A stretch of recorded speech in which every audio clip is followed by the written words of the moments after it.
auzu billahi mina sheytaani rajim bismillahi rahmaani rahim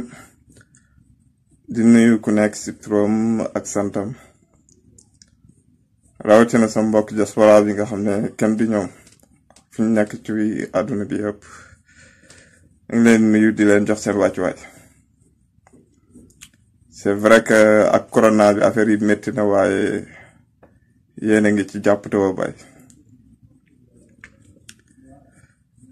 bu loolu weesoo tey ñuy waxtaane lu am solo muy lu jëm ci koom-koom suñu économie ak lu jëm ci patrimoine bi nga xam ne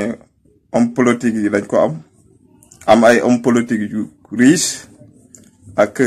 askan bu ndóol ak lu jëm ci wàllum corruption ñett yooyu lañ bëgg a waxtaane tey.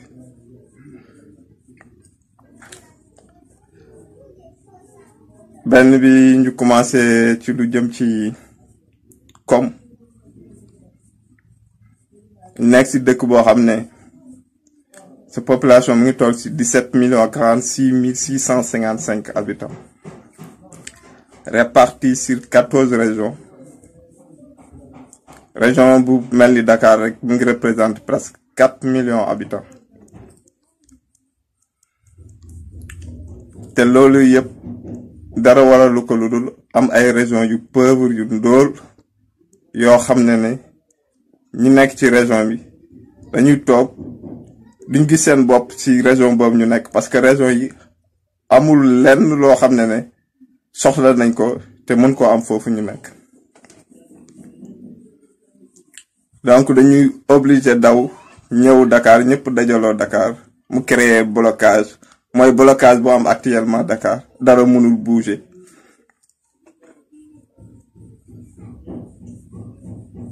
moo tax képp ku leen wax ne mën na wàññi location Dakar da leen di nax rek location Dakar du mës a wàññeeku day continuer di yokk rek parce que demande bi moo ëpp offre bi donc location moom day gën di yokk rek peut-être xëy na nit mën na ñëw pour nax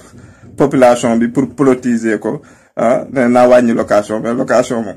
tant que Dakar mu ngi mel nii mu mel location day gën di cher.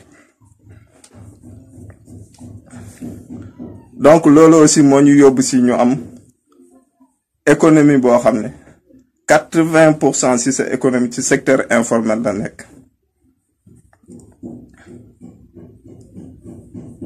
ndax tout simplement tegoo ay mécanismes yoo xam ne wala amoo politique agricole bu dëgër bu la mën a permettre nga mën a def production def transformation def commercialisation pour mën a créer emploi créer valeur ajoutée xëy mën a am croissance bi yéeg. mais non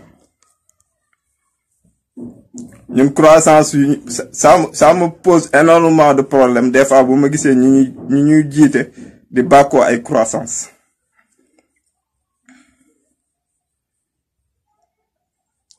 parce que croissance pour mu am njëriñ dëgg il faut mu nekk croissance bu inclusive nga xam ne bu mënul laal 80% ci population bi mu laal au moins 75% ci population bi nga xam ne dañuy yëg croissance boobu. mais ñun croissance bu ñuy bàkkoo benn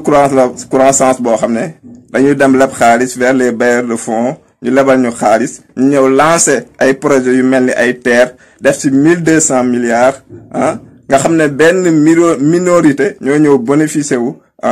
ci croissance boobu ñuy wax. parce que boo lancé projet bu mel ni terre 1200 milliards forcément croissance bi day yéeg parce que terre boobu noonu ci raay lay jaar raay boobu il faut nga jënd béton il faut nga jënd ciment il faut nga jënd fer yaa ngi dégg jël ay employés fay leen donc forcément croissance bi day yéeg mais croissance boobu noonu entreprise bi gagné marché bi rek moo ci bénéfice à part les petites dépenses yi muy def donc moom bénéfice am dëkkam lay des.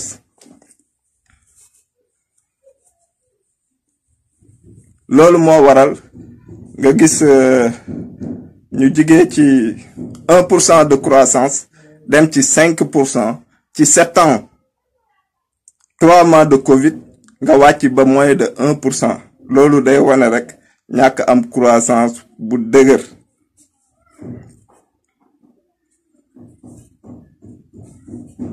donc vraiment ay croissance yooyu noonu waruñu ko jaay quoi parce que feeñul ci dundum askan bi. croissance daal bi gën a wóor mooy tey yaa ngi doon ndekkee pain beurre wala démb yaa ngi doon ndekkee pain beurre tey yaa ngi ndekkee croissant wala yaa ngi ndekkee pizza boobu mooy croissance bu wóor mais yeneen croissance yu ci des yëpp ci ay chiffres rek la te ay chiffres kenn du ko lekk. en plus de ça ak Covid bi 36% des chefs de ménage ont perdu leurs emplois yaa ngi dégg ci Covid bii nii teg ci entreprise yu bari seen chiffre d'affaires wàcc na te bu seen chiffre d'affaires wàccee chômage bi day yokk parce que ñu ci bari dinañ wàññi ci seeni employés teg ci pauvreté bi yokk te pauvreté bi yokkoo en plus investissement yi état bi doon def day wàññeeku. investissement yi wàññeekoo comme ñun nekk ci ay dëkk yoo xam ne taxe la ñuy dundee taxe yi aussi wàññeeku taxe yi wàññeekoo état bi commencé am ay problème parce que trésor caisse yi day wàcc ñu dem ba am problème pour fay les employés ci économie boobu lañ tollu tey te buñ góorgóorluwul dëgg ñu continuer ci lancé bii ni ci dépression économique lañ dem te dépression économique moom ñëpp xam nañ lu ciy topp. donc vraiment nañ bàyyi chiffres yi ñu ñëw vraiment di ko présenter Sénégalais yi quoi Sénégalais yi lekkuñu ay chiffres Sénégalais yi lu ñu bëgg mooy ñu am dundin bu baax sur tous les plans ci seen lekk ci seen wér-gu-yaram ci seen dëkkuwaay seen bien-être. économie boobu lañ soxla économie boo xam ne daf leen di yóbbu ci autonomie mais pas ay économie boo xam ne dañ leen di présenter ay croissance yoo xam ne vraiment ci ay chiffres rek la yem. bon tey pour le moment loolu laa bëggoon wax ci lu jëm ci économie xam naa dinaa si ñëwaat si lu gën a yaatu. buñ jógee ci loolu ñu ñëw ci lu jëm ci patrimoine bi yenn homme politique yi yor nekk ay nit yoo xam ne ay nit yu super riche lañ ak benn population boo xam ne dafa super pauvre te les mêmes personnes depuis 1960 ba léegi ñoo fi nekk di ñu jiite.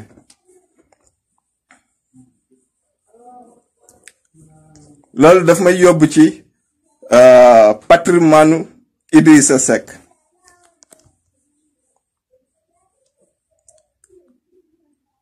parce que patrimoine bu toll noonu nit déclaré ko ci dëkk bu mel ni Sénégal te à vérifier est-ce que patrimoine am yëpp la déclaré te en plus balaa may sori comme nee nañ ubbi nañ enquête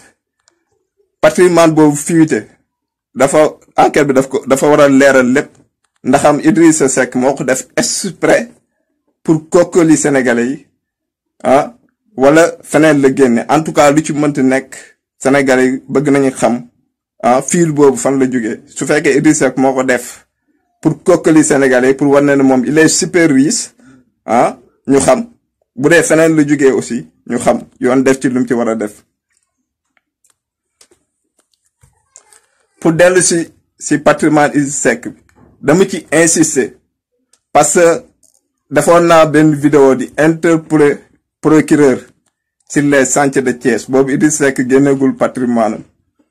ne procureur na ubbiwaat dossier les chantiers de Thiès xool lan moo nekk ci dossier boobu parce que milliards yu ñu ancien président Abdoulaye Wade accusé woon Idrissa Seck milliards yooyu dafa bëri trop te ñun jàpp nañ ne loolu lu war a leer la te procureur am na tous les moyens pour ubbiwaat dossier bi pour loolu leer parce que dañ nekk ci benn dëkk boo xam ne on a des hôpitaux qui manquent de tout donc mënuñ nangu kenn di ñëw di foyee alalu réew mi le peuple bu ñu yor duñ nangu kenn di ko foyee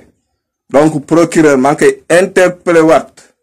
na ubbiwaat dossier sur les chantiers de Thiès ñu xool luñ lan moo nekk ci dossier boobu na te CREI aussi CREI bi toppoon Karim Wade nga xam ne ba léegi ñu ngi xaar xaalis boobu ñu doon toppee Karim Wade ndax Sénégal yi soxla nañ ko le même CREI boobu lañ soxla mu woo Idrissa Seck mu wax ko patrimoine bi fan la ko jëlee parce que Idrissa Seck hérité wul ay milliards bokkul ci famille boo xam ne dañ yor ay entreprise yaa ngi dégg donc na wax Sénégalais yi fan la jëlee milliards yooyu noonu parce que luñ soxla la parce que dafay diriger benn institution boo xam ne dañ ko jox budget boo xam ne c'est l'argent du contribuable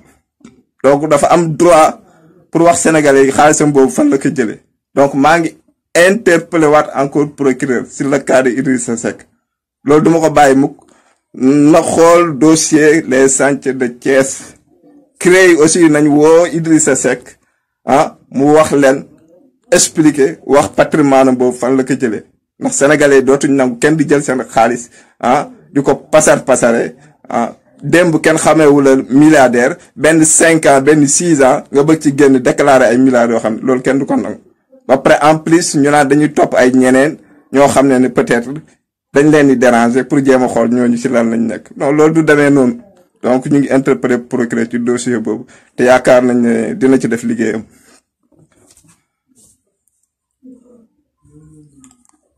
donc pour ñëw ci lu jëm ci corruption bon daf ñuy delloowaat sax ci lu ma doon wax léegi c'est vrai que corruption ci dëkk yépp la am mais bokkuma ci moo gën du man kese ñun déjà boo xoolee nu ñuy dundee rek suñ société nu ñuy dundee rek c'est-à-dire que du matin au soir ci corruption rek la ñuy dox nga xam ko nga bañ ko nga ñàkk ko bañ a xam parce que da ngay gis nit dem ci benn état civil soxla extrait mais pour mu jot ci extrait boobu noonu dafa war a neexal waa ji jox ko njëgu gros pour am extrait alors que le gars il est payé pour ça il est payé pour que yow soo ñëwee soxla extrait mu imprime extrait bi jox la nga dem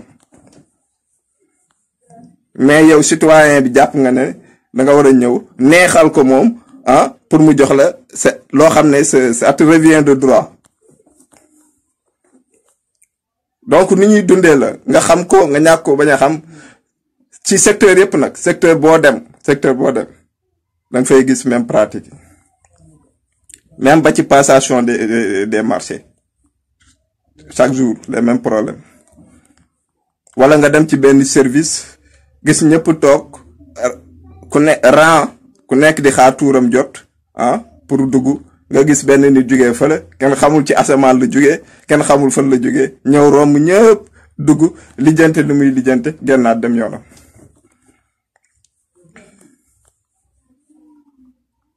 donc pour Sénégal nekk ci liste rouge bi loolu warul bett kenn parce que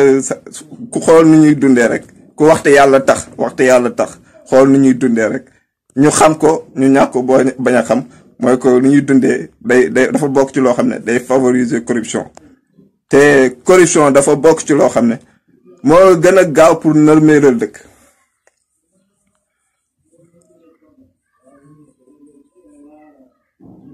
parce que bu ñu demee ba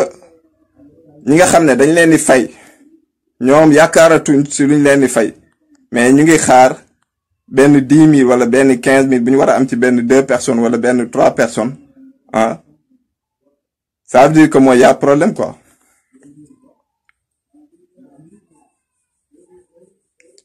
loolu lu muy dindi mooy fragiliser état ba nga xam ne état dootul sax am contrôle ci dëkkam ndax ñi nga xam ne ñoo waroon a téye bànqaas yi nga xam ne mooy téye état ñoo njëkk a jalgati état ba nga xam ne des fois di nga dajeeg mbir nga yaakaar ne dafa ñuul fekk dafa weex nga dajeeg mbir yaakaar ne dafa weex fekk dafa ñuul donc loolu yëpp corruption dafa bokk ci lu koy favoriser te ñëpp dañu war a jóg xeex pour pour que corruption boobu noonu jóge ci suñu réew te lu mën a nekk la ah di woo ñëpp ci Sénégalais bu nekk am nga droit pour xeex pour corruption jóge sa dëkk te lu mën a nekk la. donc tey du ma guddal di nuyu ñëpp di sant ñëpp di ñaan yàlla ñaar rek mu may ñu gudd fan ak wér-gi-yaram kàddu yi lu ci jóg mbaaxaayu yàlla la lu ci dëng ci man la waaye amoon naa yéene wax loo xam ne day jëriñ di wax asalaamaaleykum wa rahmatullah taala wa barakaatu fi amaanillah ba fan yi incha allah. Avec les prêtres et autres religieux, nous avons intégré que le diable est noir, que Dieu est blanc, le teint clair est meilleur, que nos religions étaient profanes et la manifestation du diable et qu'il fallait s'en éloigner. La plupart d'entre nous avons intégré que nous sommes moins intelligents que le blanc. Nos sœurs et nos mamans ont intégré le fait que les perruques, les moumoutes, longues et blanches, étaient plus beaux que leurs cheveux naturels. Il est venu le moment de sortir de cet obscurantisme. Il est venu le moment pour une jeunesse désormais bien formée et ouverte sur le monde, d'élaborer le narratif des Africains, de raconter notre histoire, de magnifier nos valeurs, de vulgariser notre savoir, notre conception de la vie. Bref, de récupérer la parole qui nous a été arrachée et de parler de nous, sans complexe, avec fierté.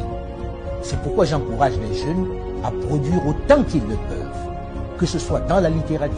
la culture ou dans le domaine de l'audiovisuel.